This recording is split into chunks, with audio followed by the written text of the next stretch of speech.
Hi, and welcome back to I Love the Library. My name is Eliza Gores, and I am the Youth Services Librarian here at the Detroit Lakes Public Library. And I love reading graphic novels. They are some of my favorite things to read, especially on a bright, sunny day. So I have 4 titles that I will be talking to you guys about today. The first one is a new series that we have here at the Detroit Lakes Public Library. It is a modern day retelling of some classic stories.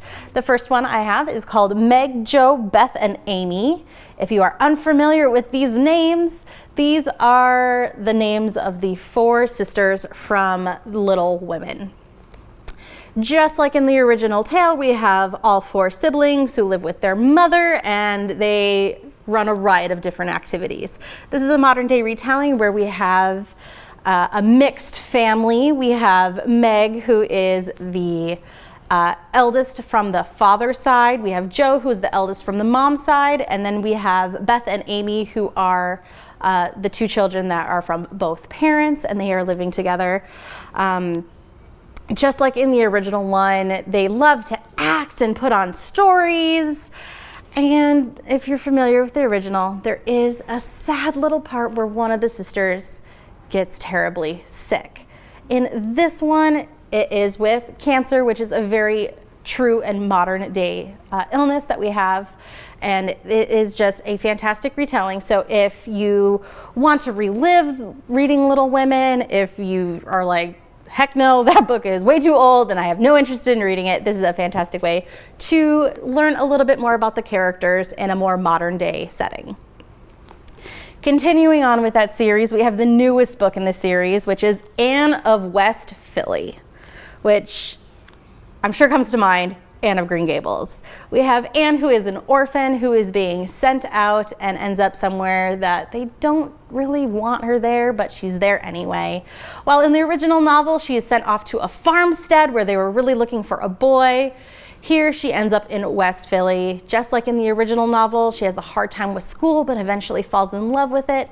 Here, instead of it just being with reading and writing, it is also with science and STEM. So it takes a very wonderful modern spin on that original classic, which there has been tons of adaptations for, whether you're looking for movies, novels, now there's graphic novels, and I highly suggest reading Anne of West Philly for that little modern day spin on these fantastic characters.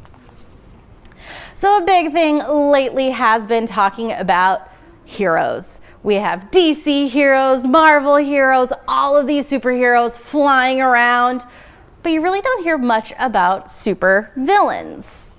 Well, in the Katie the Cat Sitter series, I have a fantastic villain for you to learn about.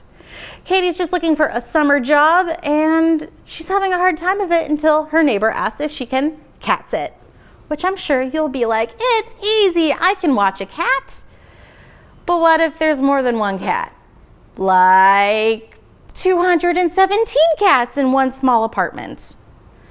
So that's how Katie finds out that her neighbor is not just the nice lady who lives next door who loves cats, but is actually the supervillain, the Mousetress, who goes out on different adventures, giving justice to the community and nature and animals. So is she really a villain at all? It is Katie's true goal to prove that the Mousetress is a hero and not a villain that everyone thinks that she is. This is Katie the Cat Sitter book number 2, Best Friends for Never, where some of her friends find out her secret of helping the Mousetress, who has been convicted of doing multiple crimes around town that are not really true to the Mousetress's goal. So it is Katie's goal, along with her friends, to show that while people might think you're a villain, you might just be a hero in disguise. The last book I'm going to talk about is called Oh My Gods. And in here we have Karen, who is just your average 13-year-old whose parents are divorced. She lives with her mom until she finds out her mom has to move halfway around the world for her job. So what is Karen going to do? Of course, she's going to go and live with her dad and have to join a new school and make new friends. But this new school she's attending is kind of weird. There's people talking about sword fighting and people being turned into stone, because you find out that her dad's actually Zeus. And she's going to school with a bunch of other demigods like Apollo. And there is some sort of strange creature that's turning a bunch of students into statues. So Karen is trying to figure out who is doing that, how to navigate the new school that she's at, and figuring out if she has any superpowers of her own. So that is Oh My Gods, the very first book in a brand new series that we have here at the Detroit Lakes Public Library. If you enjoy graphic novels and would love to recommend stuff, or would you like some recommendations of your own, please come and say hi to me, Eliza, at the Detroit Lakes Public Library, and I'll see you the next time that you come and visit. See you later.